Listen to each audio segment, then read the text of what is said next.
Thank you, Diana. Welcome to Comics League Dark, the premier news show of the Comics League Podcasting Network. I am Jared, and let's bring in the gentleman for the show. I am Phoenix! Hello, Uno, Phoenix. dos, tres, cuatro, cinco, cinco, seis. Yes, and let's bring in our... It's getting really warm in here.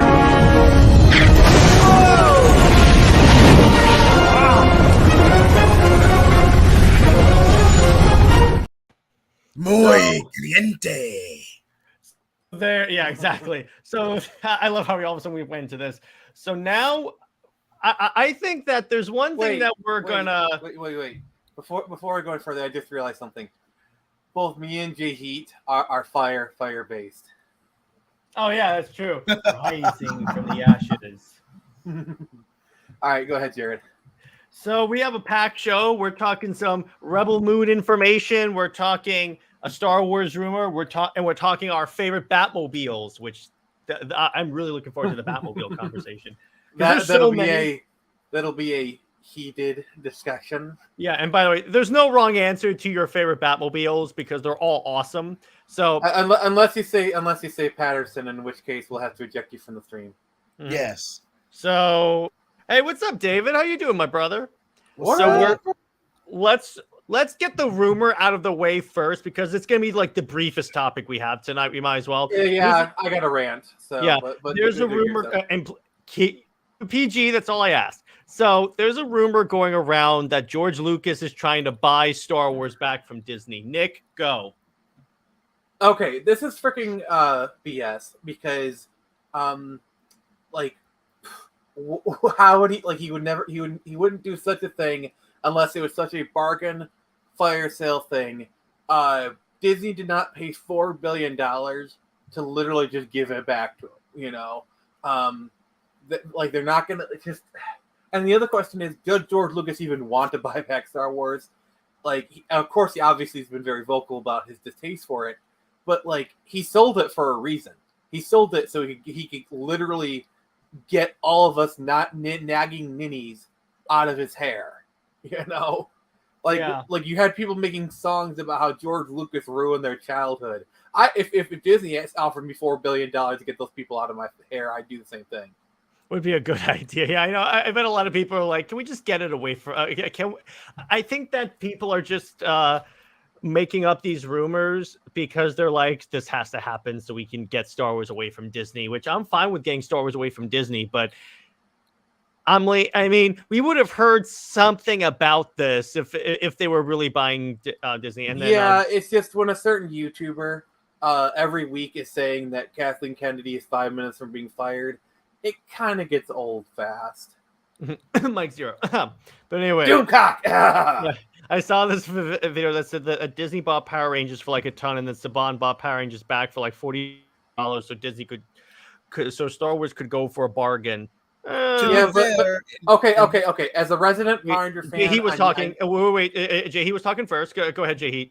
Just right quick. I will concede that Disney in both properties completely mismanaged those IPs and ran them into the dirt. True. So there is some credence in what these sources are talking about in relation to Power Rangers in the Disney era behind the scenes. Now, Nick, I got to refute.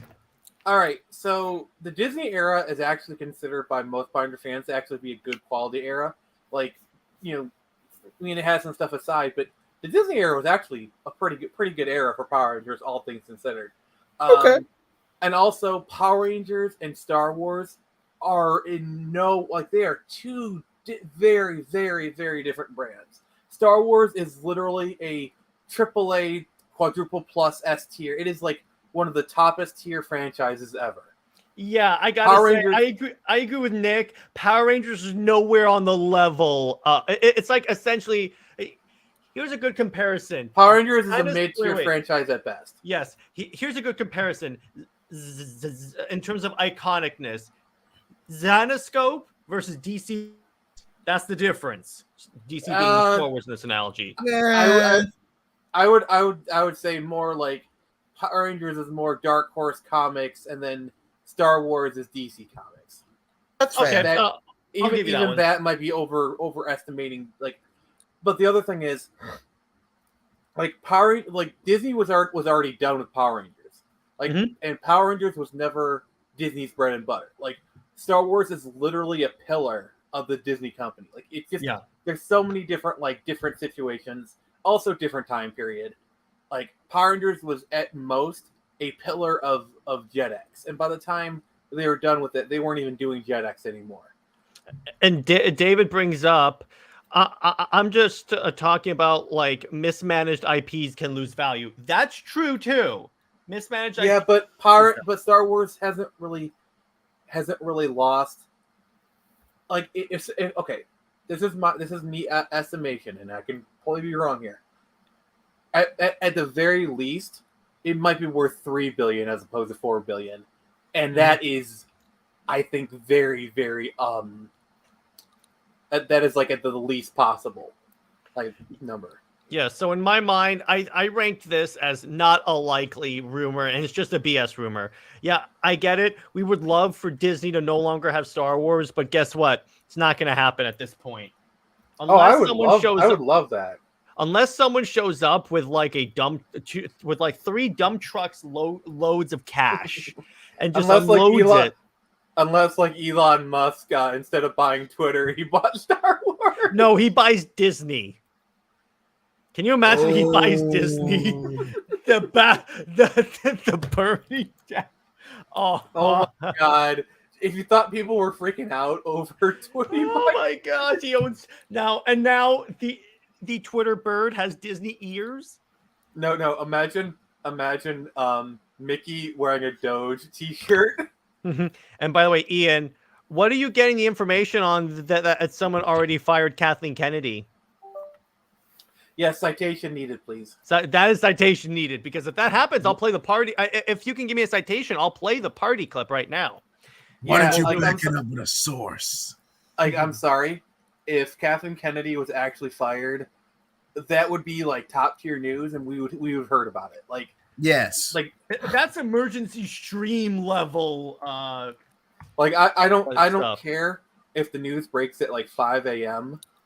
Jared is gonna literally fly to our houses in his golden jet provided by Elon Musk to wake us up, and I'll get us on stream. Yeah, exactly. I will do that. But anyway, assemble the league.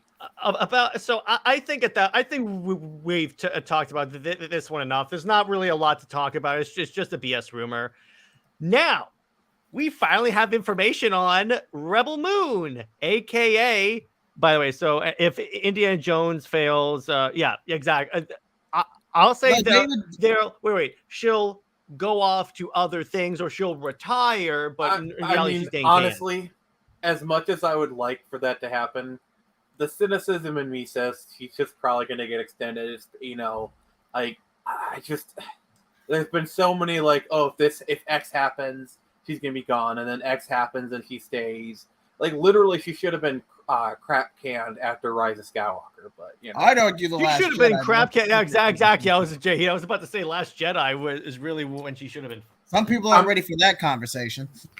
Remember, somebody got paid to write Somehow Palpatine Returned. Remember, writers, if you ever think your writing is crap, remember somebody got paid really good money to write the line "Somehow Palpatine Returned." If that doesn't make you feel better, I don't know what will. And I kid you not. Wait, I kid you not. When my dad and I watched Episode 6 and Vader throws Palpatine into the pit, no crap. My dad turns to me and he goes, "And somehow Palpatine returned." Your dad is a crap lord, and I love him. Yeah, he is. So now we're going to talk about some Rebel Moon information. Now, here's the thing. If this sounds like it fits in the Star Wars universe, it's because, guess what? This was a pitch that Zack Snyder had for Star Wars. So just wanted to clarify that point. So we're not going to read the whole article because a lot...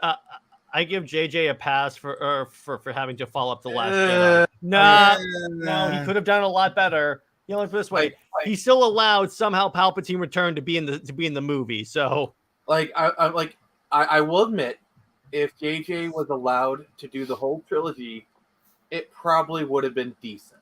I can see that, because what JJ Abrams does is middle of the road pleasing everybody kind of stuff. Like Star Trek 2009, I would still say is a legitimately good movie.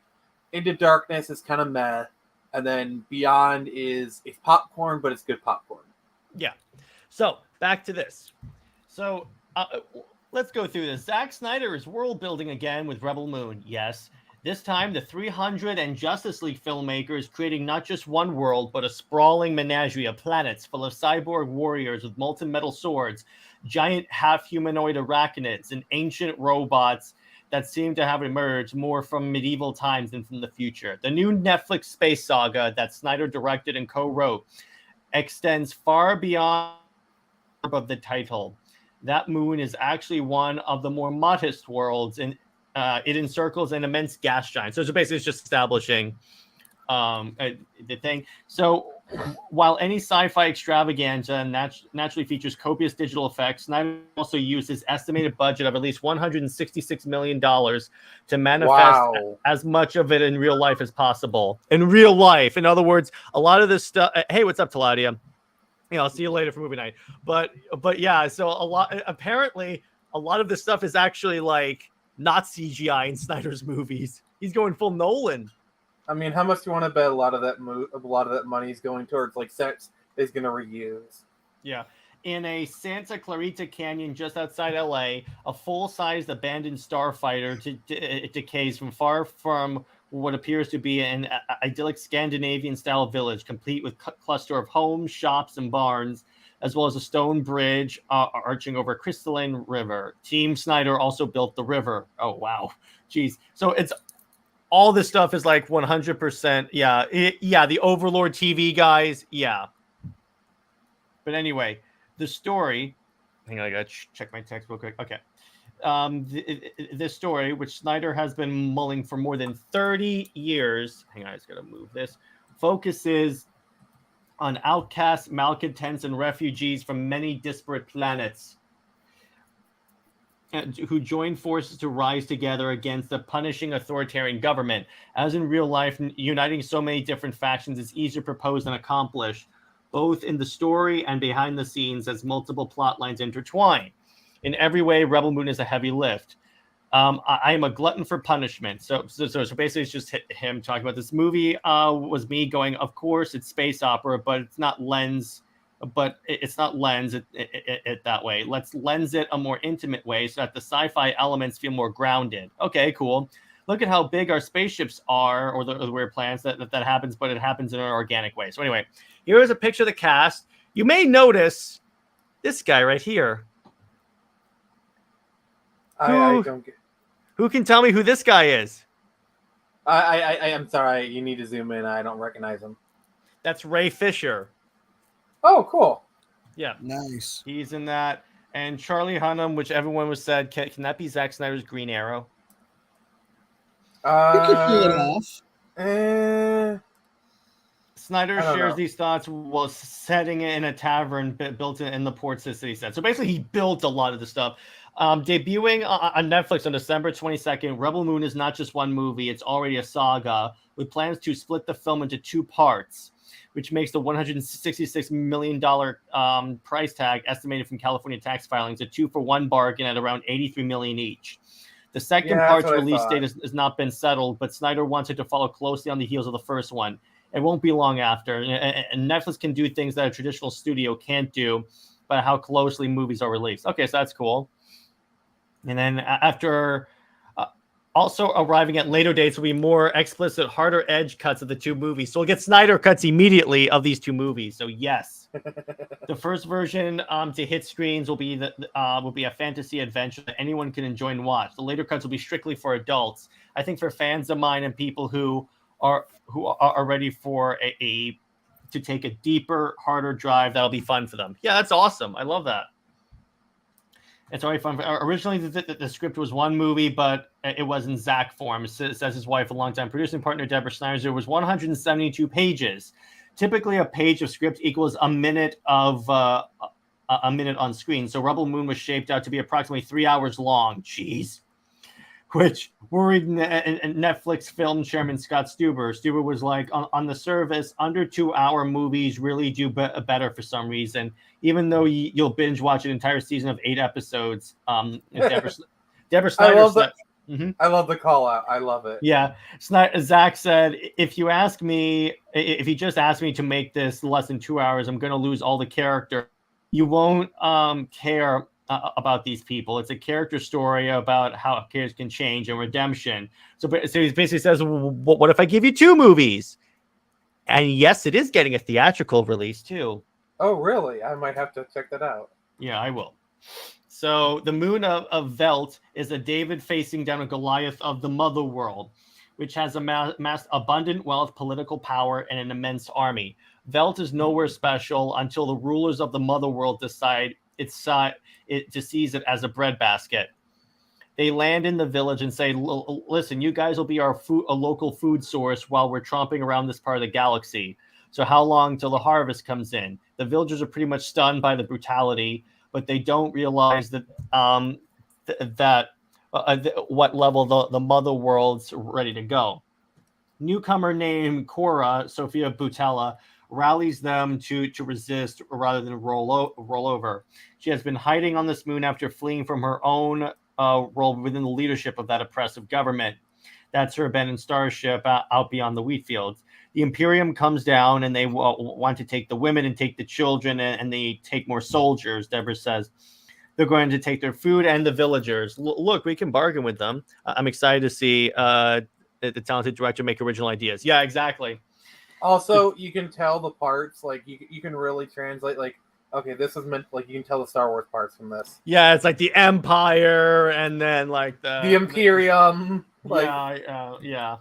Cora used to be in the Imperium and she's like, guys, this ends badly for everyone. Okay, cool. That's awesome. Butella sees the character as a symbol for the way people ignore or run from problems in their lives until they can't anymore. She knows that the guilt that she's been living with, and the first step of her redemption is doing something about it instead of going away. So moving on, the humble moon of Velt is a greater danger than anyone realizes because the mother world's grip on its empire is secretly weakening and slipping. They've conquered the universe, they've stooped everyone into the empire, and they've had to make individual deals with the different leaders of the different worlds. You can imagine how complicated that is. A lot of rulers felt like they made a deal or like their fathers began to push back. And then there you go. It's like rebellion. Since the Velt Rebellions are built off of hope. Yeah, exactly. Since the Velt farmers can't possibly fight the Imperium alone, Cora sets out with a mercenary starship pilot named Kai, who's Charlie Hunnam, to find help. Since this Tawau-class freighter isn't necessary to get them off and back again. It's not a ride built for comfort. Very little in Rebel Moon has a high gloss. Hey, what's up, Tevia? What a piece of junk. Yeah, I know. It's more. I bet it can go 0.5 past light speed. It's more of a diesel punk world than a steampunk world. That's the sort of high energy source in gasoline. So moving on. So So there's Kai, and then Cora is joined by a gunner. Mikhail Huseman of Game of Thrones and Haunting of Hill House, a handsome but meek farmer who she has befriended. While the pilot Kai has seen a lot of fighting and knows the back channels for various other guns for hire, Gunner's naive about the world outside his village. He knows a lot about wheat, and there's a scene where Charlie goes, what do you guys do in the village? And Gunner says, well, I'm in charge of harvest. I catalog seeds. And Charlie's like, okay. In a lot of ways, that's the whole village. So they're sort of naive. Okay. Together, Kai and Gunner recruit the most fearsome, calculating, and deadly warriors they can find on the other subjugated worlds. Snyder spells out his inspirations. It's the Dirty Dozen, the Wild Bunch, and the Magnificent Seven. Anytime there's either a village or a town that is threatened that needs a gunfighter to come and do the dirty work. That's cool. So I guess you're saying the work is not for a Jedi. Yeah. Fun.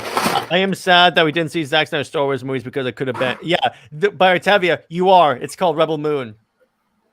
But that general. Okay, so that leads Cora to General Titus, played by Jimon Hansu. He's essentially the wizard from Shazam and the. I guy from love Guardians of the Galaxy. that man. He's a great actor. Yeah, she finally tracks him down at the Coliseum on a sort of gladiator planet. Oh, it's Gladiator. All right, roll the clip. Yeah. I don't have it installed on my thing, dude. Why? If you guys keep asking me to, if you guys keep giving me clips for other movies, I'm gonna have to cut some. I only have a certain amount of space. I demand to be entertained. No. Are you not entertained? I am not entertained.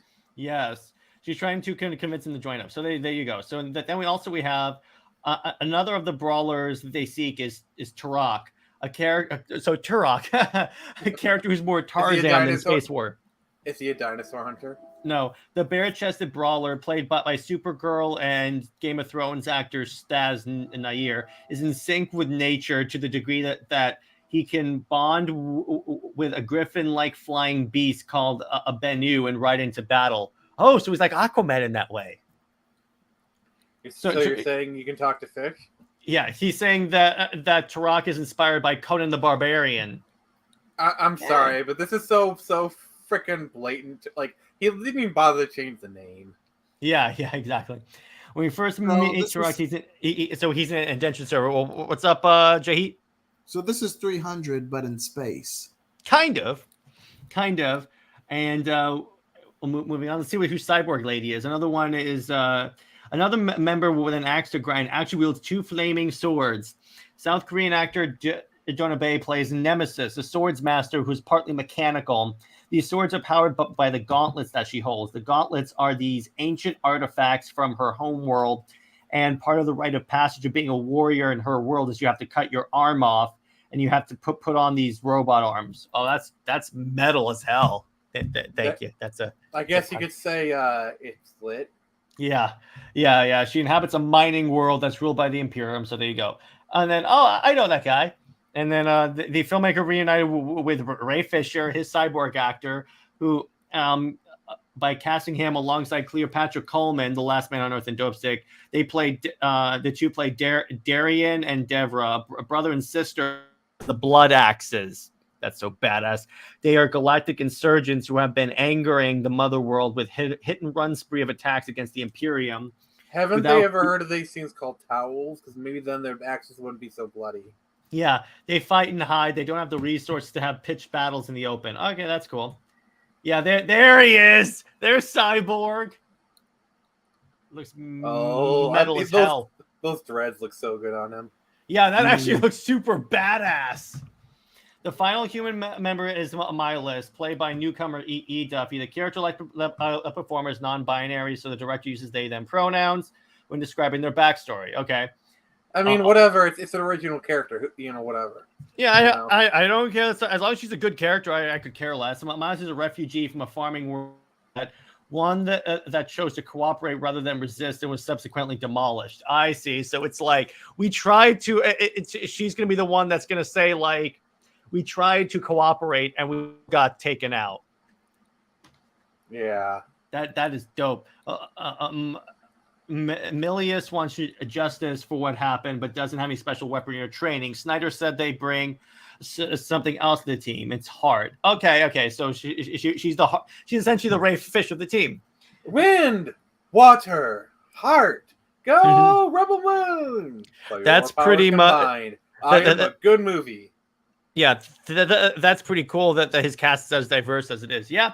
And Snyder's one of the types of people that won't like push like politics or ideology in your face. That's why I'm like, okay, non-binary, I don't care, because I know Snyder's not going to like put it in your face. Yeah, it's going to be like well done. Mm-hmm. Like how much do you want to bet? It just won't matter at all.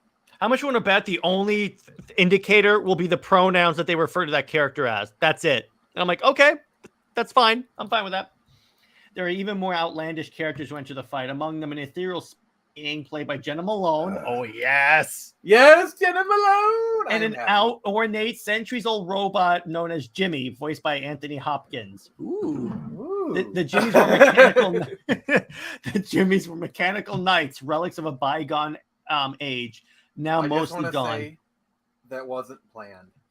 Yes, I know. Somehow Nick and I podcasted enough for that we have the exact same response. Opposing these heroes. I love that. We're just like, ooh. Opposing these heroes is an Imperium enforcer known as Admiral Noble, a volatile and cruel emissary from the Mother World with a chip on his shoulder. I love the contrast. He's called Mhm. Noble, but he's not really noble. I was about to bring that up. He serves under Regent Belisarius Frey Fee from Les Mis and Hawkeye, who presides over this sector of the universe. Noble, contrary to his name, demonstrates his loyalty and strength with sociopathic indifference. Okay. So he's not really that noble. Oh, so there he is. That's cool. That's some Nazi-style drip he's got there. Well, yeah. And remember, the stormtroopers and the Empire are based off 1930s era German army. According to Noble, a horrific mass figure known as the Scribes, priests from the religious order against the Mother World. Okay. Accompanying Noble, the priest. The purpose is they write down information, but instead of text, they are living human beings as their paper and implant memories and images into them. Your DNA stores information, Snyder explains. By the way, I gotta say, this dude's mind must be like one of the craziest places in the world to have all this stuff in his head. Oh, trust me, as a fellow creative, you do not want to know the stuff that's in my head. Oh, same here, but I'm just like, oh my god, it goes this deep. Your It's DNA not stores all unicorns and rainbows. Yeah. There is some darkness. You are put in stasis if you're a page, and your body just becomes like a hard drive. The Scribes have the ability to transfer what they see. History is recorded by the Mother World. You can plug into these things later, and you experience the history as a memory. Oh, that's cool. But Scribes, of course, are manipulated by politics, and they write down only what they're supposed to. Okay, revisionist history. He probably has all kinds of ideas. There's some 1984 stuff going on there. Yeah, it sounds like a fate worse than death, but the Mother World distributes a lot of death as well, usually by way of its dreadnought battleships. One such starship that looms large over Rebel Moon is the King's Gaze. The ship is a world destroyer. There are like 8,000 soldiers on the ship. They've got like 200 dropships, 100 tanks, and it has this huge boom howitzer, Snyder says. It could raise the surface of a planet. If they just fire on the planet for 3 days straight, there'd be nothing left. I guess these are priests. So they could go full terrorist if they wanted to. Yeah, in other words, they can go full. They could go full, essentially like Death Star. Essentially, Snyder knows it's inevitable that some will label Rebel Moon as Zack Snyder's Star Wars. Totally, the Netflix film will be radically different from those set in that galaxy far, far away.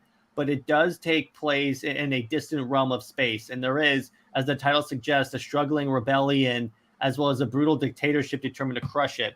Of course, those comparisons are going to be made, Snyder says. Anything that has a spaceship in it is going to be, this is blank Star Wars. So I understand and sort of welcome the comparisons, but at the same time, I do believe that our thing is really an entirely different experience. Yeah, here's my take. Here's my take on this whole go ahead. thing.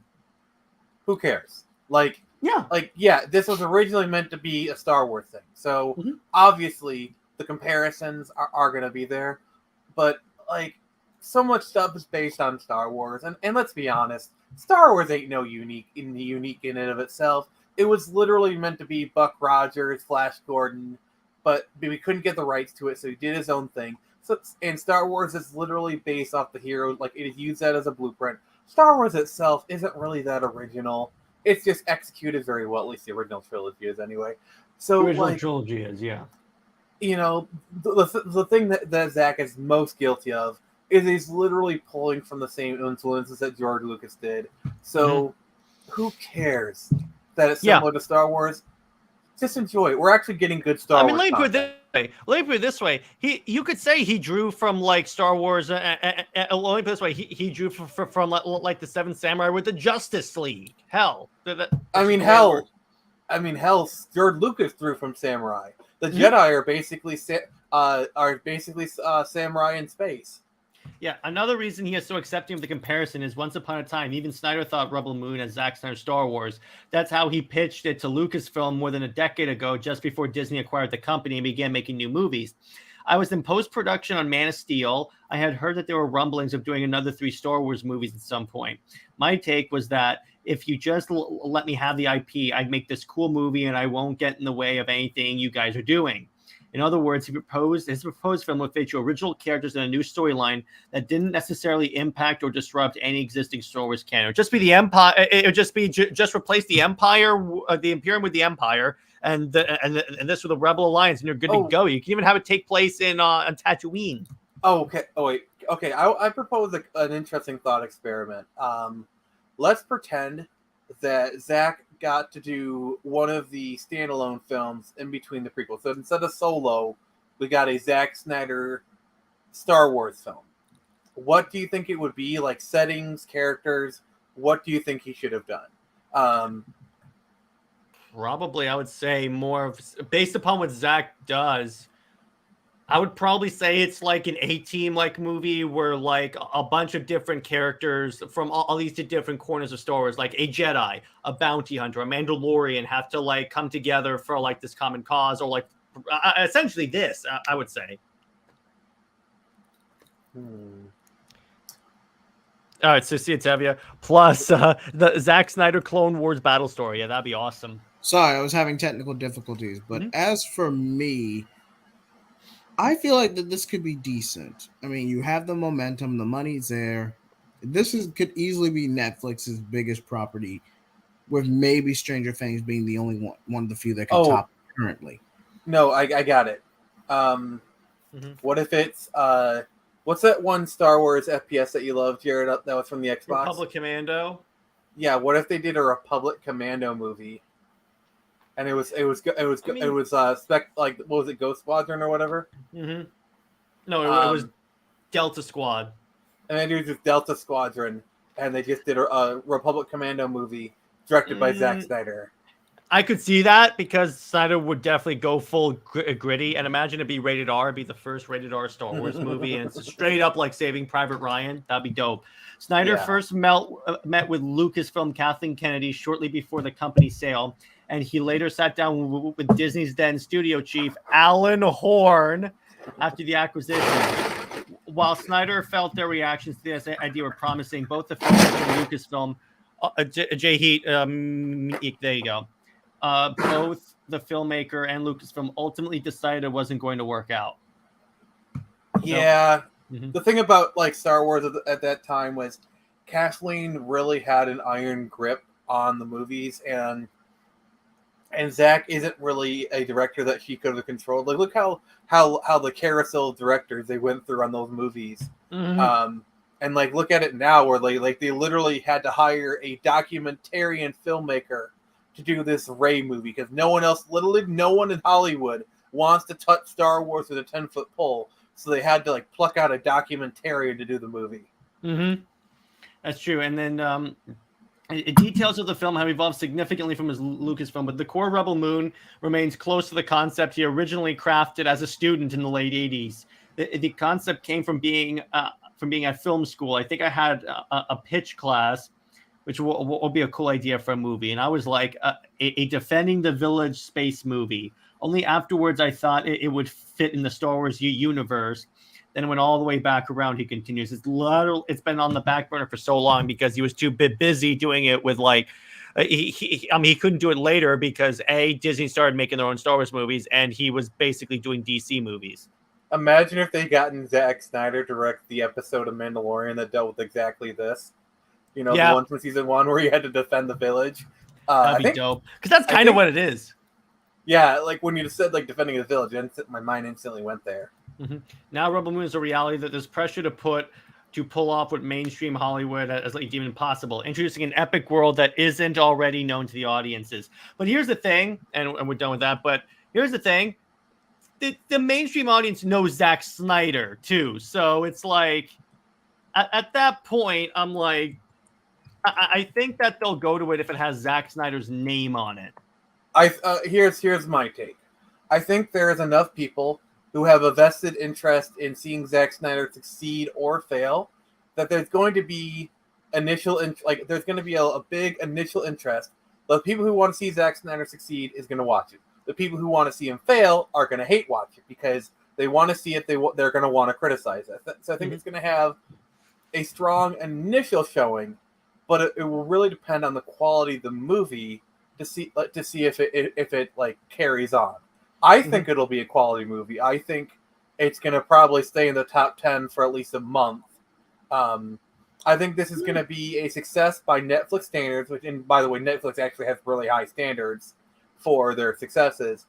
So, but the thing is, the question is, I think it's going to be a decent sized hit. The question is, will it be a mega hit? I think it has the potential, but I can't say for certain. It has the potential because here's why. And Nick, you and I as indie comics creators can attest to this. People want the same stories that they grew up on, but since the main companies are consistently screwing up with it, they're looking for other ways to get that story. Like with us and superheroes, with this and Star Wars, because it's actually very fortuitous that this is basically Star Wars. Hey, what's up, Lawrence? Yeah, it's like, people don't like what's going on with Batman, so I'm giving them like my own version of Batman. People don't like what's going on with like Wonder Woman and Superman, so Jared, you are filling that void. Yeah, and by the way, it's called Citadel, and it's awesome.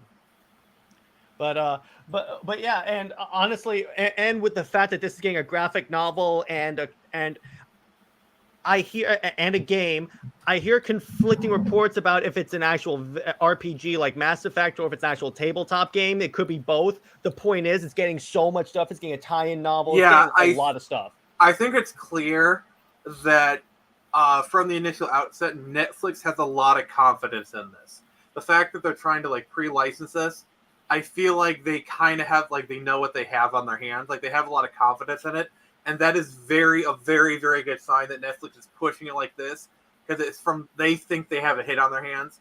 So that is a very good sign. Mm-hmm. What the heck? It's getting a comic before Justice League. Yeah, I know. Gosh, DC is just so dumb. Yeah, if DC was smart, they would have just told Zack, hey, but particularly now that the old regime is gone, let's just at least, for right now, do your stuff as graphic novels and we're good to go. Oh, just dumb. Just watch. Rebel Moon is a mega hit. Like it becomes like I think Rebel Moon does have the potential to become a Stranger Things level hit. I think it has that potential. And if it does, Zack Snyder's name is going to blow up and DC's like, hey, Zack. Yeah, that's why. Would you like to do a graphic novel? Not even that. That's why I tell people, if Rebel Moon is a hit, I guarantee you Warner Brothers and James Gunn approaches Zack and says, okay, you know what? Elseworld's this. Do it. We want the name recognition that you get. And guess what? You just exploded. We'll give you your own corner of DC. Do what you please. I don't think they're going to give him the TV stuff first. I think they're going to do the graphic novel first. Test the waters. Like they're gonna give a full push to the graphic novel. Like Jim Lee is going to do the art or at least the covers.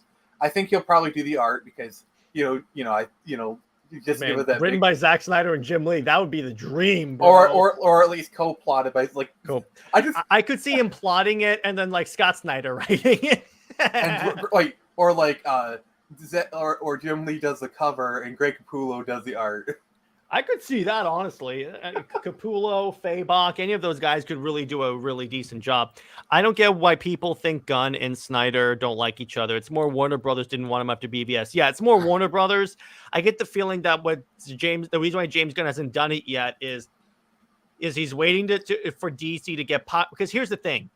Even if, let's say, Rebel Moon explodes, DC still has to be a healthy brand in order to afford for anything to happen with Zack. My take is a bit more nuanced. Mm-hmm. So I do believe like Gunn and Snyder like each other, but like the thing is, Gunn can have a big enough ego to block Snyder and still like him at the same time. They're not mutually exclusive. Mm-hmm. Like he can still like Snyder, he can still like what came before, but still have enough of an ego to want to do his own thing, want to see his own vision. And not want to see Snyder. Like they're not mutually exclusive. Both can coexist. But remember, a Gunn has a boss, and Zaslav can go, "Hey, you're telling me that we had this entire universe planned out by this guy that just made Netflix a lot of money. And then at this point, he's not exclusive to Netflix anymore. we can get him to do stuff for us. I mean, yes, that could happen, but like until that actually happens, we can't really count that in the hatch. Like I'm just going. I'm just saying off of like what's in front of me. Yeah, but more my point is nothing happens with DC unless unless two things happen. Number one, this is popular, which I think this will be at least popular enough for something to happen. And DC as a brand is healthy because DC needs to be able to make Snyder an offer in light of everything that happened to him and say, come back and complete your stuff, even in graphic novel form. Yeah, because here's the thing. Even if, like, okay, best case, this is best case scenario in my opinion, and this is my opinion. Rebel Moon is a hit. Like, it's a big hit, Snyder Things level hit, blah, blah, blah. DC, like, gets attention, and they have him do a graphic novel as a temperature check because... Like, yes, we all know Snyder fans are passionate. We are a passionate bunch. And they do spend money. But would they spend enough money to support a film? So they use a graphic novel and they do the full court press on it as a temperature check to see how much, like, and they use that as a barometer. And if the graphic novel does well, which it probably will, let's be honest, then that is more ammunition to give Zack his own kind of corner. And here's the thing: if they do the graphic novels first, I guarantee you it's going to explode. Because again, what happened when Zack? Please highlight JJheat's comment. Please highlight JJheat's comment. This is why New Direction would have worked. Hashtag hire. Yeah, exactly. Hire us, DC. We'll turn your entire company around. But this is why I know that if they did the graphic novel, it's going to explode. Because here's why. Remember what happened when for Thanksgiving Snyder had his turkey, and then the background blurry was the absolute edition of Final Crisis.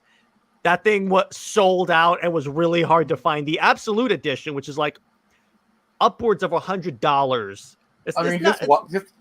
Just watch like the pre-orders for the Zack Snyder Justice League. Roll the intro. Comics. Okay. And by the way, Sammy, if you want to join, just come in. You have the link. But all right, I'll play our intro, ladies and gentlemen.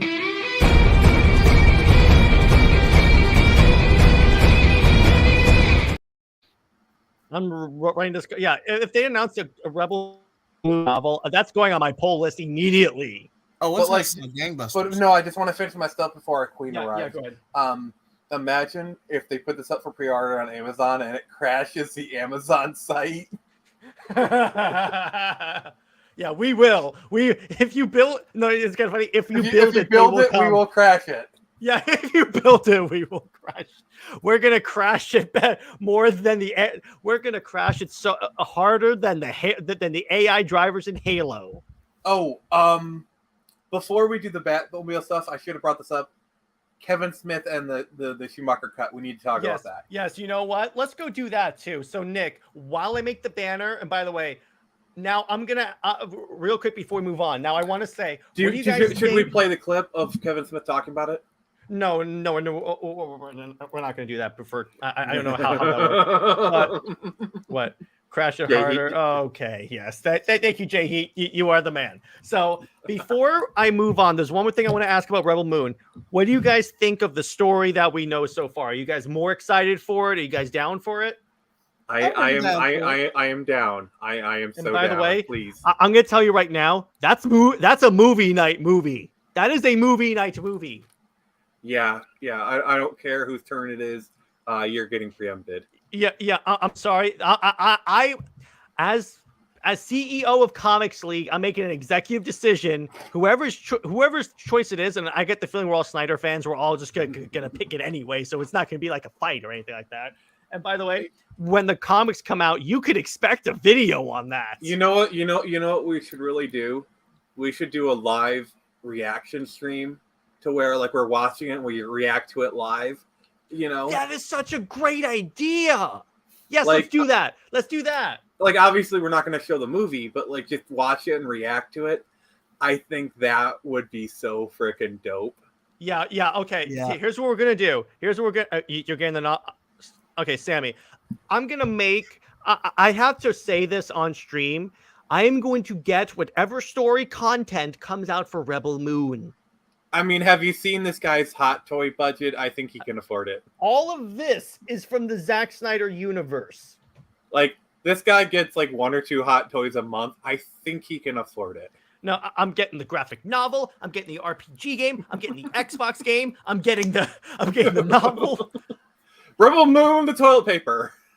I'm getting merch. Merchandising. But Do you will know you how get- I have? oh, Wait, Nick. will you get Rebel Moon? Nick, Wait, no, Nick. Do you know how I have like all these DC shirts? It's gonna be all Rebel Moon stuff. But will you be getting Rebel Moon, the flamethrower? Oh, of course. Why not? I know it's great for kids. It's great for kids. You God. crazy, bro? No, I'm just a fan. And for those who don't know what New Direction is, you are in for a treat. Yeah, so we'll talk about that later. But not everyone likes novels. I do, and it's Rebel Moon. Yes, It's Rebel Moon, support, Sammy. We must support our man. Hot toys are so expensive. Yeah, but when it's Zack Snyder stuff, Jared, pay it over Money. again. Show him how much money you got on the table. Okay, so this recently came in the mail. If you're following my social media, I now have the Hot Toy Cyborg. Okay, So- I gotta know, how much was that? Probably like 250 or 300 or something like that. Dear God, dear mother. The of most God. expensive one was the Batman and Superman because they went a 2-pack and that was like 500, I think. Dear God, like just humble You got a brag all night problem, long. man. It's Zack Snyder's Justice League, dude. Leave me alone. Oh my God, do we need to have an intervention? No, it's just let me put it this way. It's all rewards for good times at work. I get myself presents for good work at work. Now, I there's one more can't wait. thing. I can't wait until I come visit you. I'm gonna take the 101 of the Batman and be like, now Keith. And then you're gonna get tridented through the chest. So let's just Oh go no, with that. like literally, we're gonna do a skit like I'm doing that. And wait, hang on. Merchandising, where the real money from the movie is made. First off, yes. Also, you kept that clip but not the "Are you entertained?" Because I had to add that stuff for the because I had to cut that out, dude. You keep giving me so many. He sends me 18 clips per movie. Beep, beep, but I like movies and I like funny moments. Yeah, but Lawrence and Jared's he's got like 10 of them. The price mounts up. Yeah, but I mean, get one. let's be honest. You probably have at least 3 to 4K on those shelves. Oh yes, Every day. yes. Oh yes. But let me put you this. I'm getting the League, so all I need is Flash and Aquaman, and then I'm all set. That shelf has more value in it than my car. And then I'm going to take the Hot Toys and arrange them like that final shot in Zack Snyder's Justice League, where they're on the nuclear like silo and it's playing the epic music in the slow pan. Okay. I will pose, and then I'll have Superman subtly with his arm around Wonder Woman and Batman looking all scowly. I pose my new 52 Superman and Wonder Woman in an embrace. So there you go, suck it. So now we're gonna talk about. I'll have to fix Schumacher that cut. when I come over and visit you. Yeah, good luck. I have it electrified. This shelf has more value than my life. Well, we love you, Sammy. So, Sammy, here's the thing about you. You're priceless. So Sammy, come on in. Come on in. You have the link. Says my wife's cool with comic book, but she said no statues or no expensive toys. Oh, Okay, that's fair. That's The fair. sad- David, your wife is smart. Happy life, happy life. Your sadness. Now let's talk about Hello, the darkness, Schumacher my cut. old friend. So, Nick, you want to update the audience on what's going on with the Schumacher cut? So this is more of a tease than anything else. Kevin Smith was on a podcast and he talked about how he had seen the Schumacher cut and that he was willing to send it to the podcaster. So what this says is the Schumacher cut is literally a thing that they have assembled, and we actually might be getting it soon. And I'm just gonna say, when that, like, I will be getting the Blu-ray of the Schumacher cut. Oh yeah, me too. I'm gonna be buying it. I will watch it, and then that'll be a movie night discussion, so we can talk about how different it is from the regular movie. You want to talk about like what Brown Destroyer did as a side topic? What's RT? Thinking he says Rotten Tomatoes. I think that's what he's talking about. Has so much bad rap. Yeah, it's the first thing people see when it comes to a review. Should not there will be a more popular. Well, here's the thing. I got this. Real quick, dude. Here's how you fix Rotten Tomatoes site. Take swap the critic score and the audience score, so the audience score goes first. That's how you. Here's the best way. They'll never do this, but here's the best way. Take out the critic score, because who listens to these idiots anymore? Here's the problem with Rotten Tomatoes. It's a couple of different things. One, Rotten Tomatoes is used as the arbiter of what is good and what is not. And the problem with that is they have done several scummy things in the past, like the stuff with Captain Marvel or the Little Mermaid being locked at 95%, you know. Mm-hmm. And then there's the reports that like the executive Rotten Tomatoes has tied to Disney. Now that's unverified, so let's just call that a rumor. But like there is so much stuff that is wrong with Rotten Tomatoes, yet it is considered the arbiter of like whether or not a movie is good. Certified fresh, you know. It's a shill site, basically. Yeah, it is. This leaves the door for more director's cuts. Yes, because I believe that whenever a movie comes out, if there's a director's cut, it should be released at least on the Blu-ray or something like that. You should be able to see, here's what the director intended. And the reason why we're getting the Schumacher cut before the Ayer cut is because the Schumacher cut, there's not really any expensive CGI they need to do. Mm-hmm. It's basically just finding the footage, cutting together, maybe doing some color grading, up-resing it. There's not nearly as much work. It's not nearly as expensive for the Schumacher cut. And think about it this way: if this could be them testing the waters, and maybe we will start releasing a bunch of the director's cuts. Like then we get the Ayer cut, and we know the Ayer cut exists. We know it was screened. Well, yeah, and what I mean by that is that they could be doing this as like a test bed, saying if we release this, will it make will we make a profit? And if we do, we'll just release the other director's cuts we have. All right, so what other director's cuts do you guys want to see? Obviously, Ayer cuts on the table. Mm-hmm. What other director's cuts do you think we should see? Which other ones exist? Chat, any ones that you guys really want to see? Yes, please. Probably. Oh, the Trank cut of Fantastic Four. I don't think that's ever going to happen. There's too much drama with that. Yeah. I'm saying, you asked me which one was realistically going to be shown. You said, which ones do I want to see? That is fair. That's Russo brothers cuts. Yep. I would love to see those guys. Russo brothers cuts? I don't think they would change the original movie that much. Obviously, we don't need a sixth cut of Blade Runner, so. No. Sixth cut. Oh, like you don't like? Yeah, it's like there's Blade Runner theatrical, there's international, director's cut, and then there's the final cut. Mm-hmm. Oh, but speaking of director's cuts, you know what I thought about doing? Taking footage from Batman 66 and cutting it into a Zack Snyder style trailer. David Hernandez actually has a good point because there is deleted scenes from Endgame, like the Hulk saving some people. And or like also... in Infinity War, you see like the Hulk burst out of the Hulkbuster suit. Oh, those are just misdirections from trailers. Mm-hmm. But yeah, basically just put in all the stuff that we really want to see. There you go. Also, I want to advocate for fan edits here. Apparently, there's one in development where it basically takes Obi-Wan and turns it into a movie. And it's being done by one of the special effects guy did a special effects for Andor, and then he's like shooting new scenes and whatnot. That's definitely something to keep an eye on. And apparently, so what they, I think I know what you're talking about. And what they did is with Reva, her arc ends when Vader stabs her. In other words, they just kill Reva.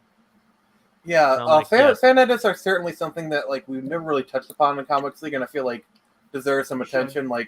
Definitely with Star Wars and fan edits, we need to talk about the Harmy's despecialized edition, where it's like an HD version of the original cut of Star Wars. Mm-hmm. Yeah, Emerald cut for sure. Imagine a black and white version of the Snyder cut, but like with limited colors, and just imagine they have a black and white version. It's called the Justice Gray edition. But no, I'm talking limited colors. Like you see some red or whatnot, and just imagine the Green Lantern scene. But all you see is like the green light. That would be cool, but here's the thing: it would be it would just be the Justice's Gray edition until that one scene, though. I need to see or like in the last battle. I hear the blood and chrome version of Fury Road is really good. Mm-hmm. Oh, I heard it's pretty awesome. And I know there's a black and white version of Logan that's really good too. Yeah, I watched that. It's pretty dope. I need to see some more of these. Like, I just want more limited color version because, like, I'm just a really big fan of the style. I mean, obviously, knowing what comic books I've been making, you would know that. But yeah. Yes, and then Lauren says, "I want to see an extended cut of The Dark Knight." I mean, what is there to extend? Like, I got one. We should make a fan edit where it's the extended cuts of all the Lord of the Rings, of all 3 Lord of the Rings movies, but it's one after the other. It's one massive, like, 12-hour movie. Jesus Christ! they have done that in like for theaters. They've actually done showings of all 3 at the same time. That's got to be like that's a voyage right there. That is a voyage. Yeah, So bring your cat. You come. Yeah, hope it comes with a free catheter. Yeah. So what do you say we start up with our Batmobile discussion? Okay. All right. Okay. So this was a fun little topic that I came up with, and it's those of you that have been watching the show for a while know that I like to put in like some not necessary some fun like discussion topics that we can throw in there because you know what, it's fun to do and it adds in conversation. So, and we're all like Batman geeks, am I right, boys? No, Batman sucks. He's literally the worst. I know character he's ever. really stupid. So we're gonna he's literally the worst superhero. But we're gonna go with what's our favorite Batmobile. So first we're gonna go through a list of like the best Batmobiles ranked, and then we're gonna to talk about our ones. I'm biting my tongue because like you all know which one I'm gonna pick. Yeah, and it's the picture in the in the article. Yep. So Also, number 8. My second pick is like, I'm sorry, the Batman Forever Batmobile is so freaking dope. That is my number 2 pick. The Forever, yeah, I gotta say, I really like the interior blue lights and stuff. Yeah. Are we counting animation and live action, or just live action?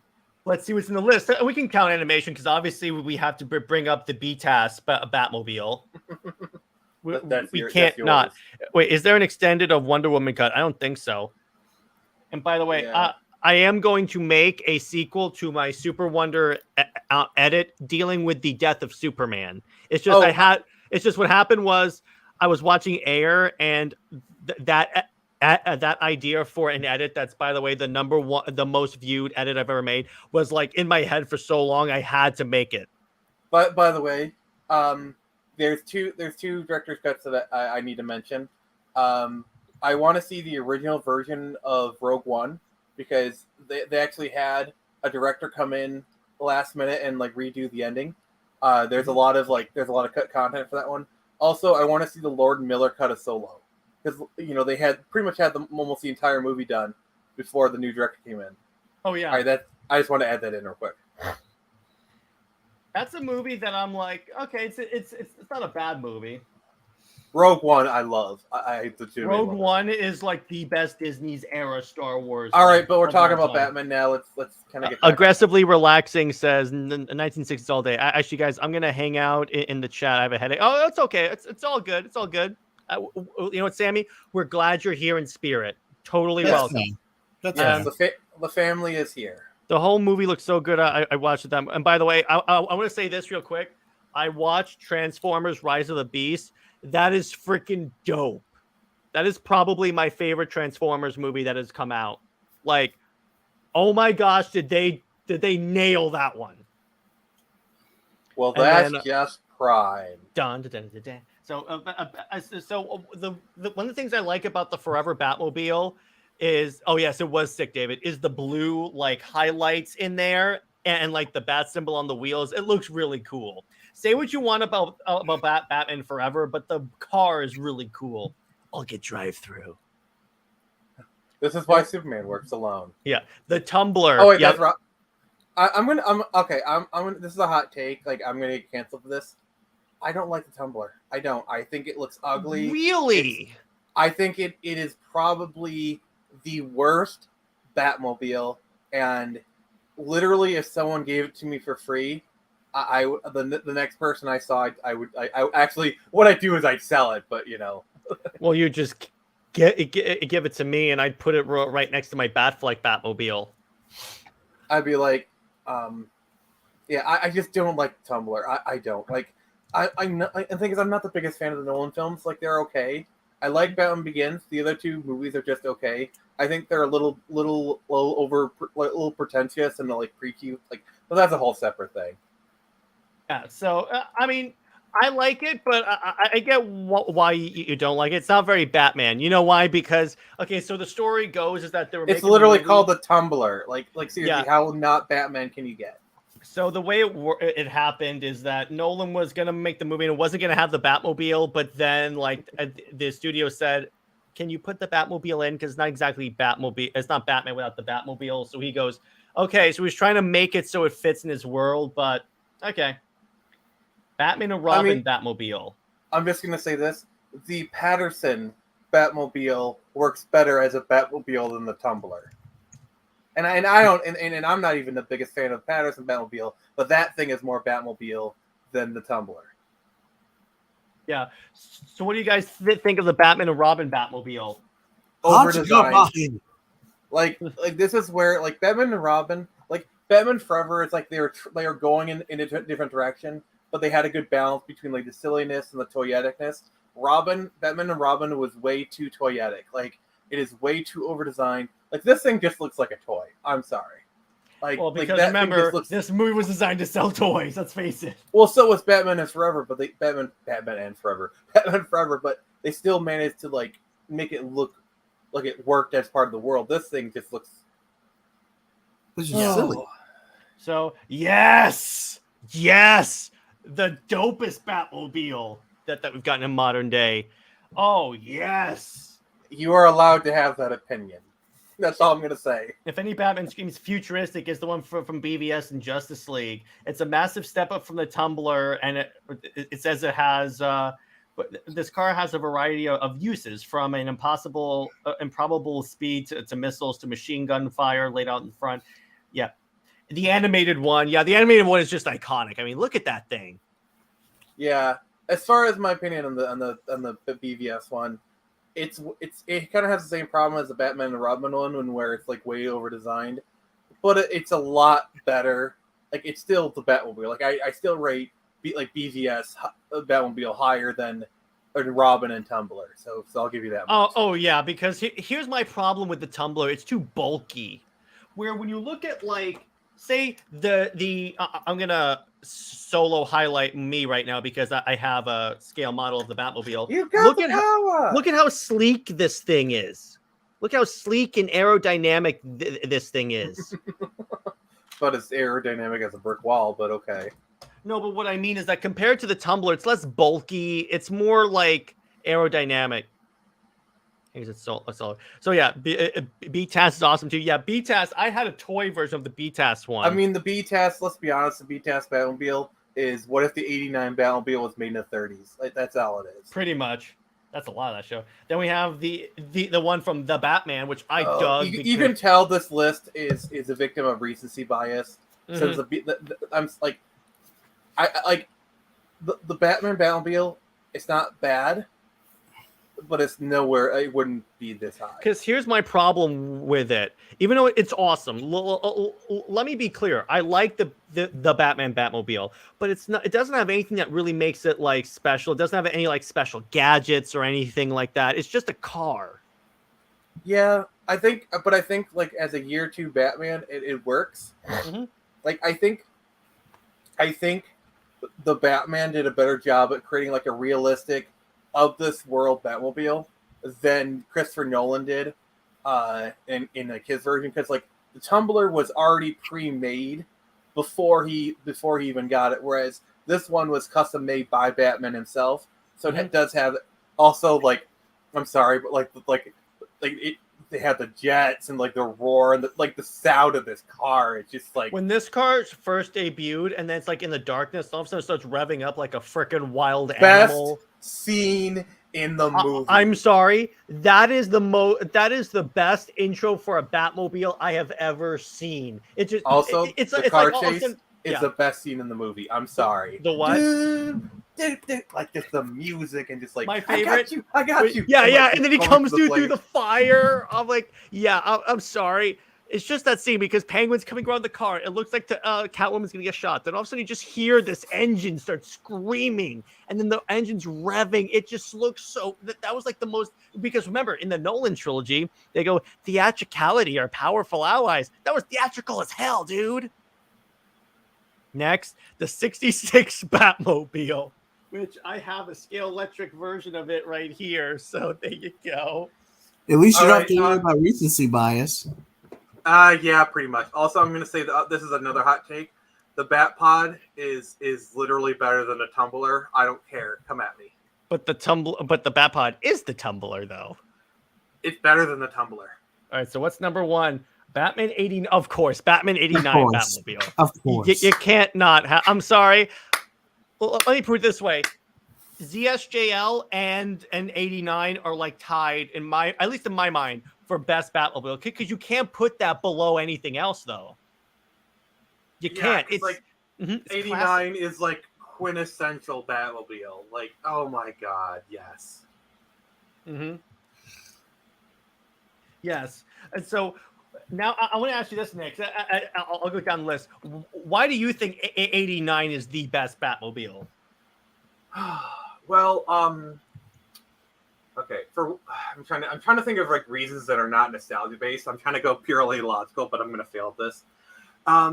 Basically, it kind of I'm gonna go all like nerdy here. It's basically a great like kind of like middle point between like the comic bookness of it, and it also does have a bit of a realistic kind of touch to it.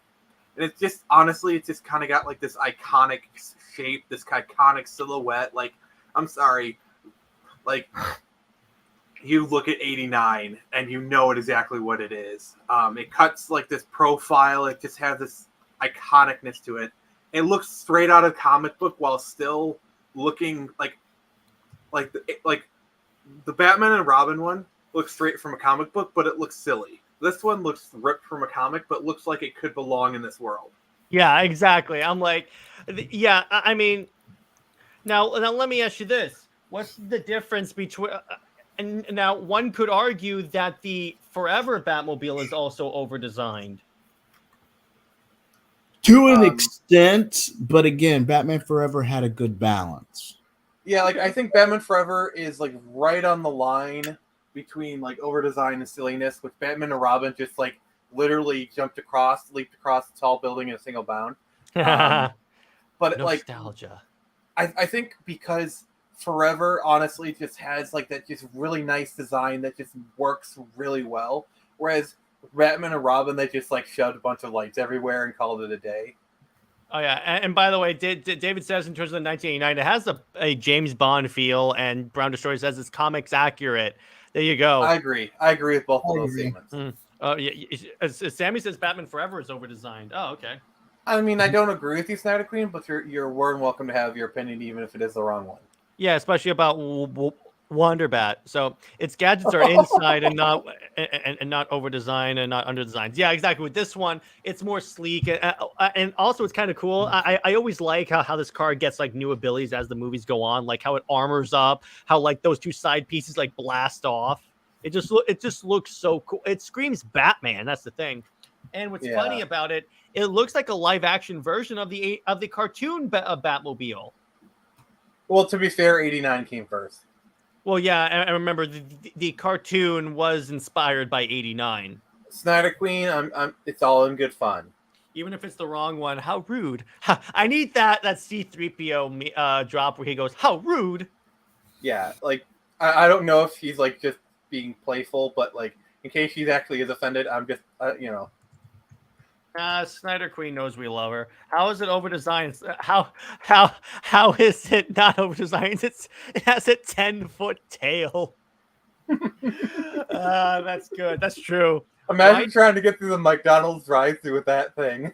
Why didn't we see Batman's various armors in live action? Watch the Flash movie. That's it. This never gets old. Yeah, I know. This Batmobile just never gets old. Oh, yeah. By the way, mean, I'm gonna make everyone a promise right now.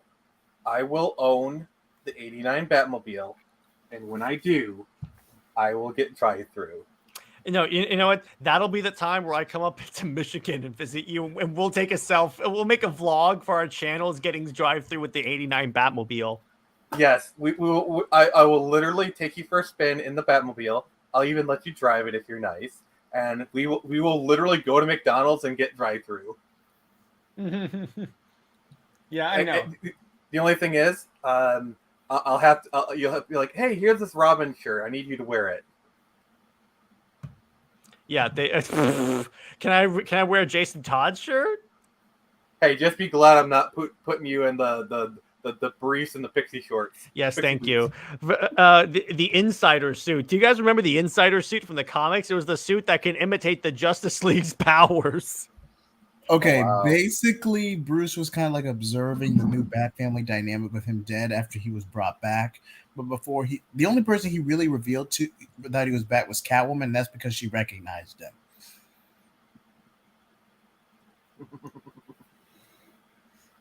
But yeah. Well, what's kind of funny? What's kind of funny is that he actually tries to test the. In other words, he shows up as this new ninja called Insider, and his whole purpose is to just test the Bat family and see if they're so good at their jobs. Snyder Queen, I'm gonna meet you in the middle on this one.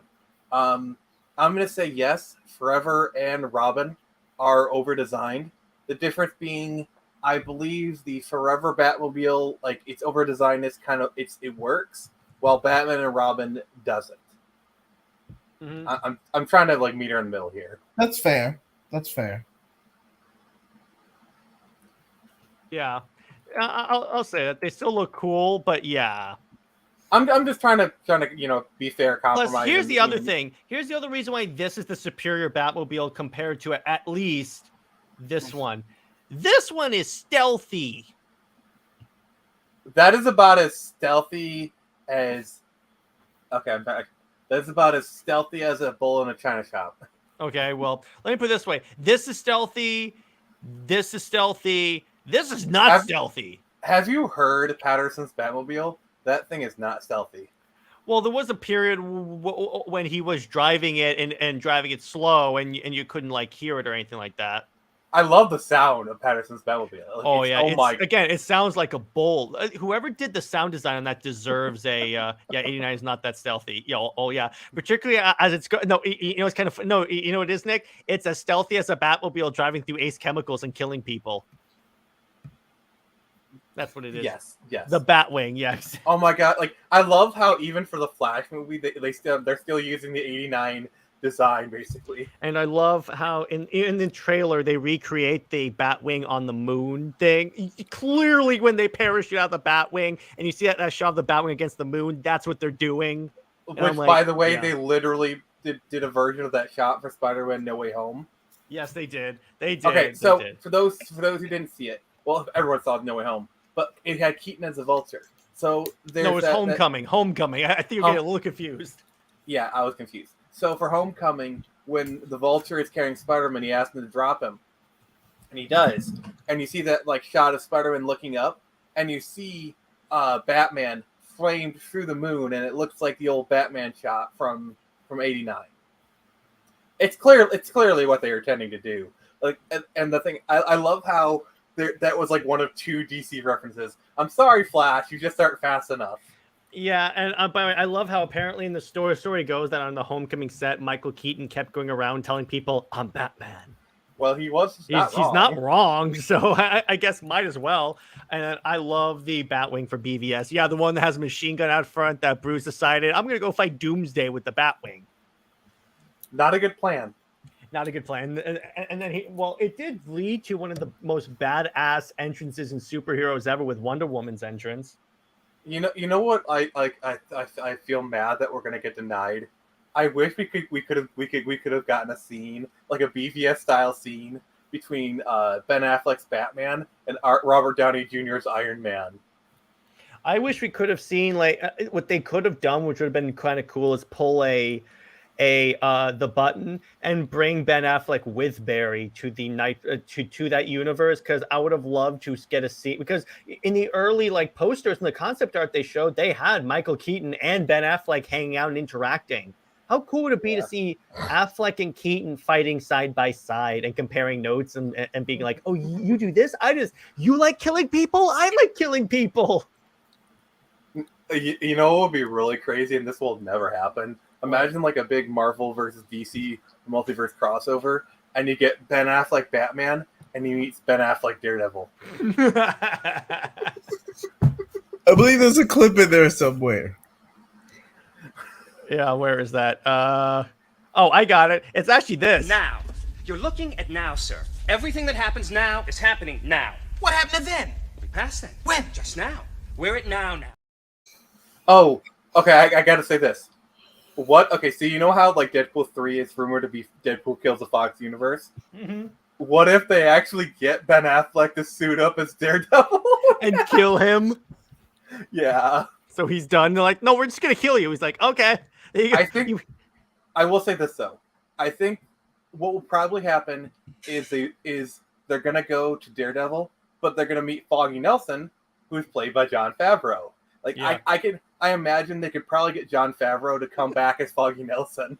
Ludicrous speed, go! And by the way, Snyder Queen, I love where I was in that Snyderverse debate with Nerdette, and she kept saying, "Are you okay with a murderous Batman?" And I go, "If it serves the story, yes, I am. If he didn't stay murderous, first off, and second off, watch the freaking story. Oh my god."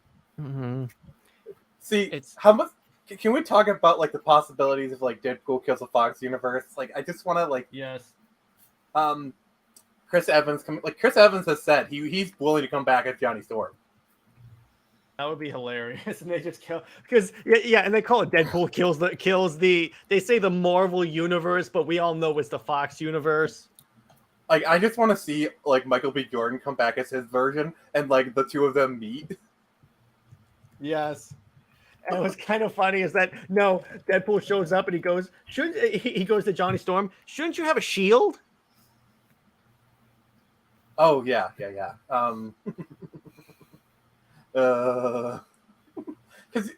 I could totally see Chris Evans coming back as Johnny Storm for Deadpool 3, because I feel like him and Ryan Reynolds are good friends because he agreed to do that cameo. So it's like There's rumors of Halle Berry coming back as Storm. Yeah, the rumors is that Hugh Jackman is not the only Fox X-Men to return. If Anna Paquin comes back, I'm going to be on the lookout for Brie Larson. What were you expecting? Spandex? Also, if Hugh Jackman does not suit up, I will honestly be mad. If this is because this is ostensibly his last time being Wolverine. If we don't see him in the yellow suit, I will be pissed as hell, dude. To be fair, the yellow suit does look ridiculous in live action. No, but dude, it's Wolverine. No, first off, I reject that premise because in all likelihood, the Superman suit should look stupid. We all know what Zack Snyder did. Like, I'm sorry, but did you see because you know how they had the suit in the Wolverine at the end? Mm-hmm. That suit actually looked good. Like, that suit would look good. But I need the meme that's like Tony Stark was able to build this in a cave with a bunch of scraps. With anything Zack Snyder does that Hollywood fails at, he's so good. Here's what I think is going to happen. Okay, you're going to see Wolverine in his full getup, and then he's going to have the mask. But after that scene, he's going to take out the mask, still wear the Wolverine suit, but just be maskless the rest of the movie. Yeah, the way I see it to add up to that is that we first see him with the helmet on it, and then he leaves it off the entire movie. It's just to show people we gave you the suit up, Wolverine, and then also, mm-hmm. The way they introduce this version of Wolverine, he's fighting the Hulk, but it's Eric Bana's Hulk. Oh, jeez. And he's like, "Oh, hey, it's Mark Ruffalo." Wait, he's like, "Wait, you're not Mark Ruffalo." And it'd be kind of cool is if they recreate in the Eric Bana thing the panels coming through the screen, but then Deadpool's like, "Why are all these comic panels coming at me all of a sudden? I'm getting sick." Oh, by the way, so David Hernandez, how do you guys feel with the rumors of Andy Muschietti directing Batman: The Brave and the Bold? I'm gonna wait until I see The Flash to give like my thoughts on that because it's also because I want to see how he directs Batman in those movies. Because if it's awesome, I'll be like, yes, please do it. And then Sammy says he's gonna wear the suit. Lauren says, how did we go from talking about Batmobiles to the Fox universe? This is Comics League, Lawrence. This is Comics League. It's because I deemed it so, because I wanted to talk about it. And Lawrence, this is Comics League. We go on tangents all the time with Nick. Oh, so I'm trying to think of like other Fox stuff. Yeah, and then we'll wrap up. Also, Nick Cage will come back as Ghost Rider. I'm sorry, but like, Nick Cage would be more than happy to come back as Ghost Rider. He'd do it too. Yeah. Like I've seen the first Ghost Rider movie. It's not bad. But it's not good. That's the thing. The like, second one is bonkers. Yeah, it goes full cartoon. But like actually, if we're doing I actually kind of want to see Nick Cage like Nick Cage's humor bouncing off of Deadpool actually sounds like low-key awesome. Oh, that was so good. And I want Loki to show up in the show, like with the TVA, and then he just sees Deadpool and just walks away. Oh, I could actually totally see that happening.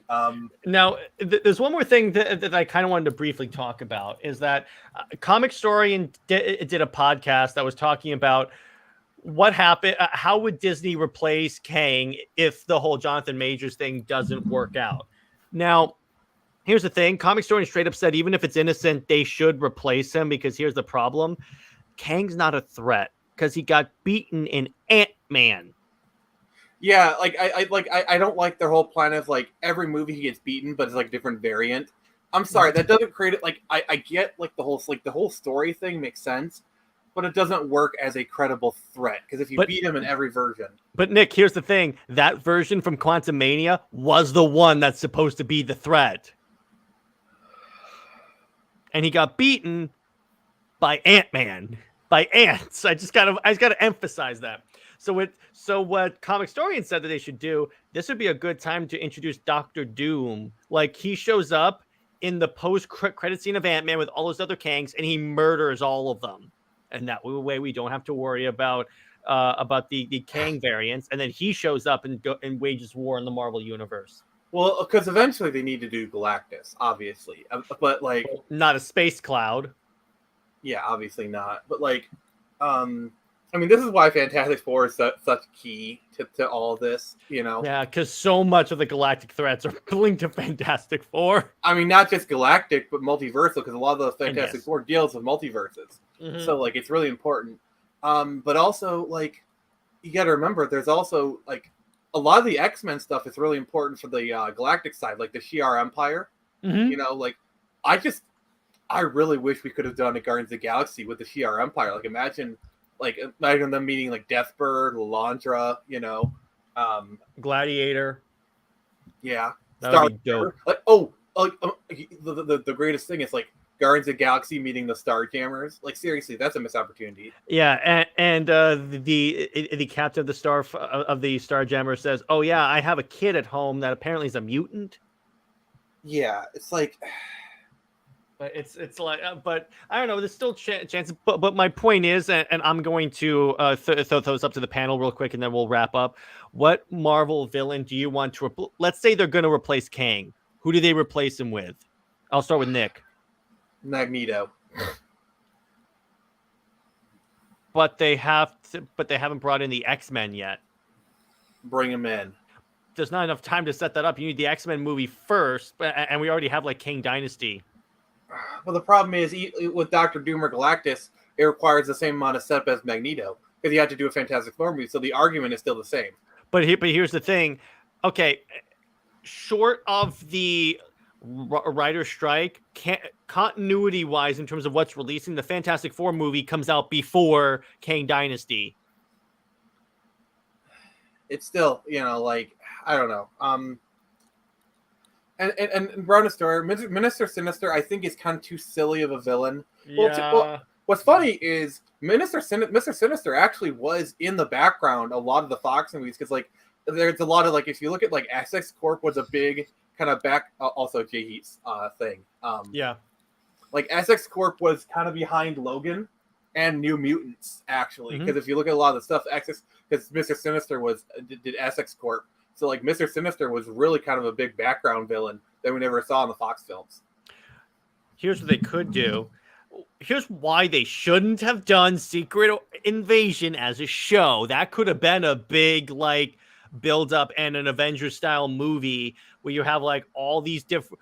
What they could do is for like a final Endgame style battle, the other Avengers come back, like Cap, Iron Man come back, but they're secretly Skrulls.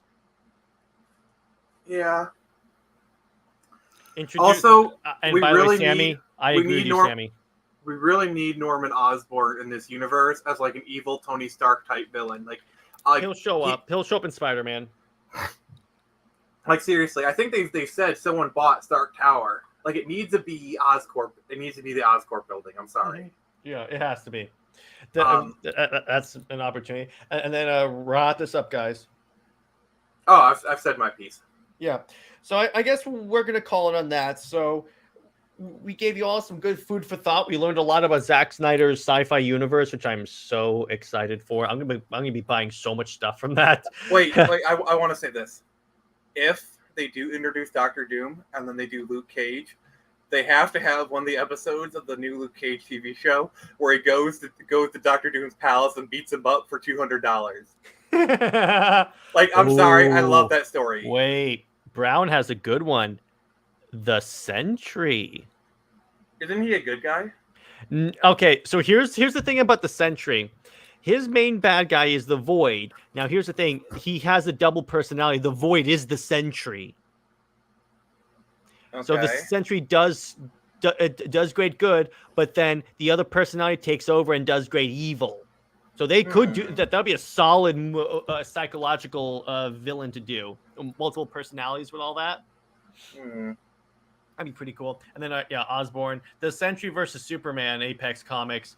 That's a good question. I would have to give it to Superman, yeah, because even again, let me put it this way.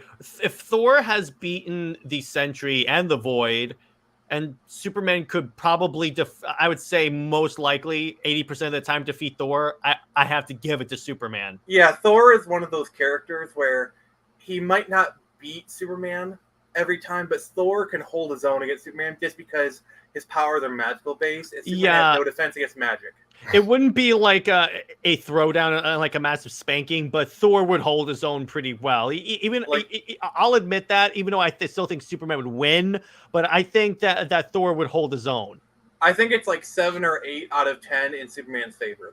I'll give you that one. I'll give you that because the magic component is what sells me on that 7 out of 10 thing.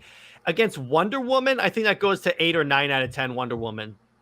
I'd give it a 9 just because of Thor's no slouch, but Wonder Woman would win at 9 out of 10. Yeah, because of her thunder absorption is a huge benefit when fighting Thor. Yeah, because she's the daughter of Zeus. Okay, so Snyder Queen says, well, if this is for Secret Wars, what about Venom? Yes, I want Venom to be in the MCU anyway, so that's just me. So there you go. So, I'm going to be honest. I don't think Tom Holland could do a symbiote Peter storyline. I'm sorry. I just don't think he has the ability to become a jerk. Like even Tobey Maguire even he could barely do it. Like I'm telling you, know who does have the acting range for that job? Yuri Lowenthal, because geez, that trailer convinced me that he's like Spider-Man. He's basically just doing the 90s shocker. No, Thor cannot be slap Wonder Woman. I'm sorry. No. Now, Sentry versus Wonder Woman, I think Sentry might win that one. Sentry probably. That's the one where I'm willing to admit that because Sentry is like 2 superpower beings, but Thor, absolutely not, because Wonder Woman absorbs lightning. Yeah, no. Sure, the current origin has her being the daughter of Zeus, the god of lightning and thunder. Hulk versus Wonder Woman, I put it 9 in Hulk's favor just because it's just pure power. The thing about Hulk is that you have to beat him fast because the longer the fight goes, the angrier he gets, and then of course the angrier he gets, the he gets. I don't think Wonder Woman is capable of beating him quickly. That's the thing. Yeah, I mean, she has super speed and strength, so maybe, but still. So Sentry versus Magneto. Sentry because Sentry does not have anything on him that's metal, and he can fly through a building. I got one for you. Magneto versus Wonder Woman. Okay, that's a question there. That's a good one. Her gauntlets alone make this a problem. She can't use her sword, obviously, but the gauntlets are a big problem. But well, here's the thing. I'm anything metal? Wait, anything metal, Magneto can control. It's like because Wonder Woman's armor is heavily metal, so there's that. Hammer. So yeah, her armor's she fights naked. That'd be awesome. But now that's a Black Label comic right there. But honestly, I know Stormbreaker is metal. Stormbreaker is made out of. Yeah, I was gonna ask because has Thor ever fought Magneto? My reason being is because with Wonder Woman, are magical items protected? I don't think so. I think Mjolnir was forged in the heart of a dying star. I think Mjolnir is more stone. I believe. I'm not sure. Wait. Actually, since Mjolnir is Marvel, I can just literally look that up. Naked Wonder Woman defeats Magneto. Yes. Thank you. And then Sammy says, I want to see the movie of the Amazing Spider-Man 3 where he stops pulling his punches. Yes, please. I want to see that. Yeah, go ahead.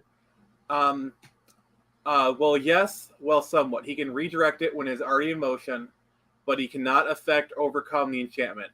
In the Ultimate Universe, he manipulated magnetic fields to hold the hammer, but is not. So basically, if Mjolnir is already in motion, he can hold it, but he cannot lift it because of the enchantment. Here's the thing about Wonder Woman is that I think that she would do here's the scenario in which she wins. I'll describe this. Before she goes into battle, she hears about him and his ability to control metal, at which point she sheds all the metal and just fights with her super strength. In other words, she puts on like a sort of leather Greek armor, like a toga or something like that. No metal, and she fights him. No, if we're gonna go all TNA on this, she puts on a latex Wonder Woman suit. Yeah, of course. But we're not going to go with that. She puts in more of like a toga or something like that she doesn't have a bracelet. She doesn't have a tiara. She has nothing but her hands. At that point, Magneto is screwed. And her rope, because the rope isn't metal. Yeah. And at that point, I think Magneto is utterly screwed because he controls metal, but he's not super strength and he doesn't have endurance. I'm sure he wants to screw, but I'm sure he wants. But Wonder Woman's sword can cut through anything. It's never broken. Thor's hammer broken. Yes, but here's the thing. We're not talking about which is stronger. We're just I use Thor's hammer as an example of if Magneto has ever manipulated magical items. Also, I fully agree with what Snyder Queen said. Like, yeah, he can like hold it in the air or in motion, but like he cannot wield it and access his power. Yeah, obviously Wonder Woman beats Magneto. In other words, there is a path for her to beat Magneto. Batman would destroy Magneto because he would have already have done this prep time already and has like a plastic batsuit. Because here's the thing, if the writer likes Batman, it's gonna be Batman. Yeah, he'd basically have to use the whole plastic setup, which sure Batman could do that. But the first meeting, Magneto stops. I'm sorry. No, but here's the thing, though. Batman would here's the thing about Batman. Whenever he fights someone, he does the recon ahead of time, even if it's the first meeting, to get that prep time done.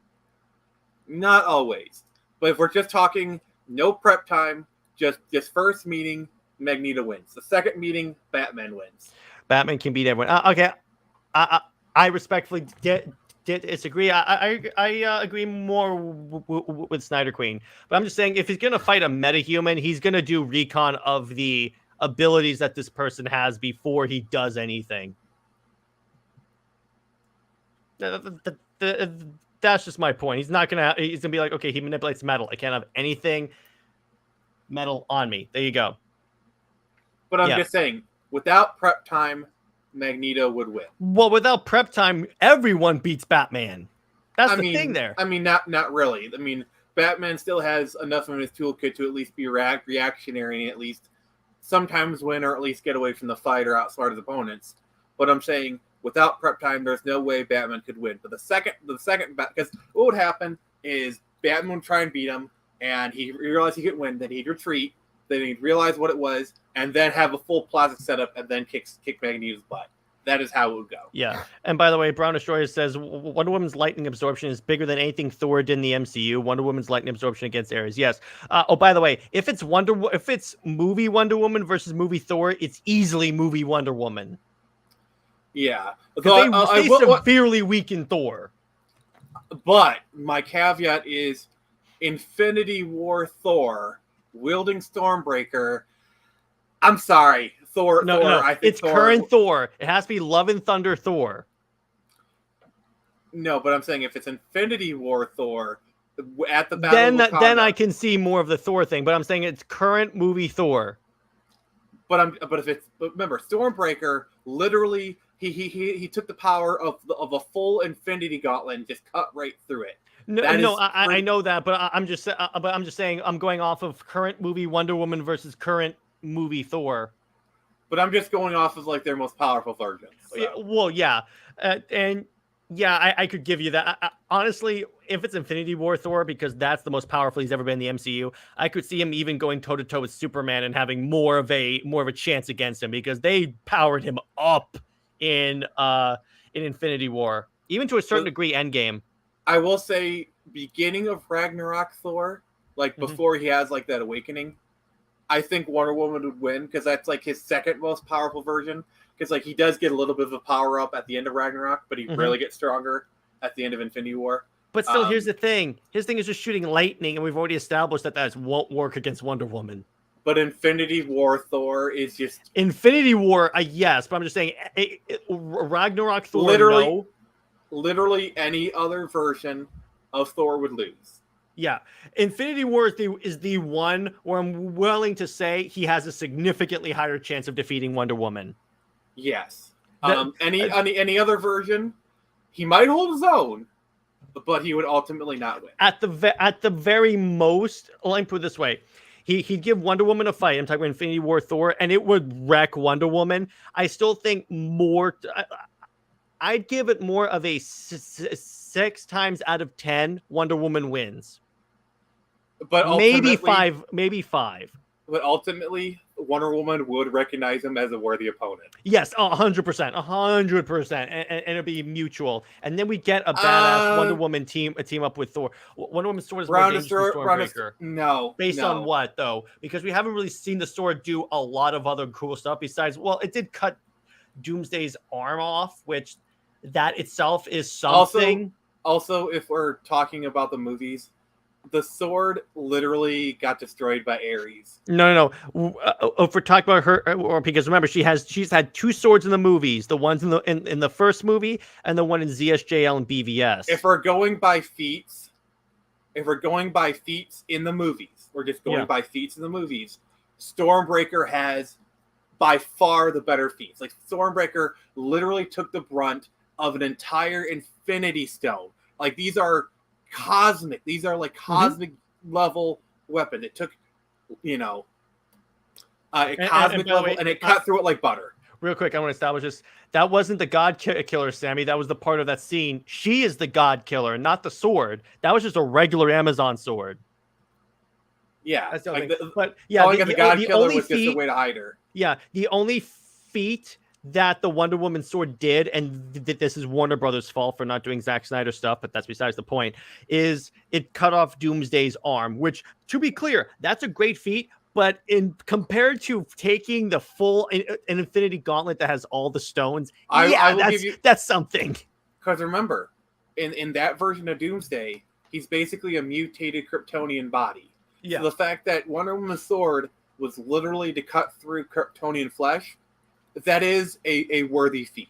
Yes, but it's just compared to taking 5 cosmic level blasts from 5 cosmic level powered things, I gotta go with Nick on this one. Like, I'm sorry, the Power Stone alone could destroy Wonder Woman's sword. Yeah, she used a sword to cut off Doomsday's arm. Okay, so it's called the Sword of Athena. Okay, that makes sense.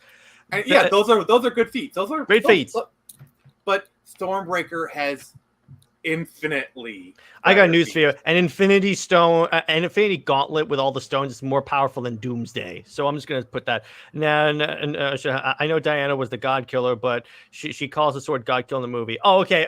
I'm just for the purpose of argument. I was just making sure it was like we were using the right terms. Literally, like if Doomsday came to the Marvel universe and Thanos snapped the gauntlet to literally eliminate Darkseid, he could.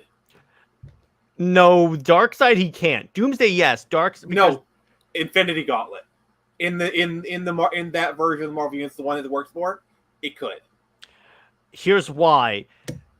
Okay, Darkseid is a different being because Darkseid actually cannot die under any circumstances because they've killed him. It doesn't work.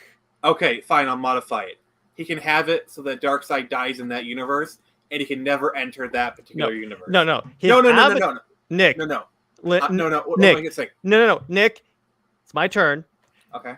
What happens with Dark? It's the thing about it would destroy his avatar. But here's the thing about Dark is that then he reverts to the God form Darkseid. And I'm sorry, no matter what you have, you're not beating God form Darkseid.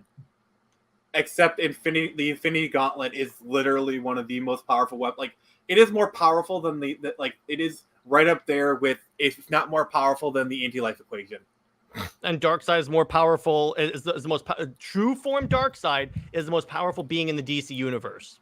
And the Infinity Gauntlet can banish the God form Darkseid from that particular universe. Okay, well, this is a topic from another stream. From that particular universe. Yeah, this is a topic for another stream, and we can just another stream. But remember, really have to end this. Nick, we're wrapping this up. I really have to end this because this is like going on 2 hours. But okay. So hey, JJheat. So we're going to. Yeah, I'm on my phone now. Okay. My computer crashed and I couldn't just abandon you guys. So I appreciate that. Thank you, brother. So we're gonna it happen again. So we're gonna wrap up now. So where can one find you, and what have you got coming out? So Nick, I'll start with you. All right, you can find me on Twitter, Phoenix Press, YouTube, the same. I'm wrapping up Turn Samurai. We're starting Screecher issue 2. So look forward to lots of cool stuff. JJheat, what about you? you can find me at JJheat75 on Twitter, JJheat Plays on YouTube. And actually, this week's episode of New Direction is scheduled to premiere today, at 9 a.m. Eastern. So be on the lookout for that. And let's just say it's going to be a good one. With me, I have Under Two Capes is coming out tomorrow, which discusses our favorite Spider-Man stories. And just real quick, I want to make this announcement on the show, and I'll make it on the community post. From now on, the uploads for this channel will go live at 3 p.m. Eastern. It's just that's when I get off work with my new schedule. So I'm just going to do that so I can respond to comments and stuff. So instead of noon, it'll be 3 p.m. So there you go. So on that note, everyone, stay heroic, and I will be sure to see you next week for Comics League Dark.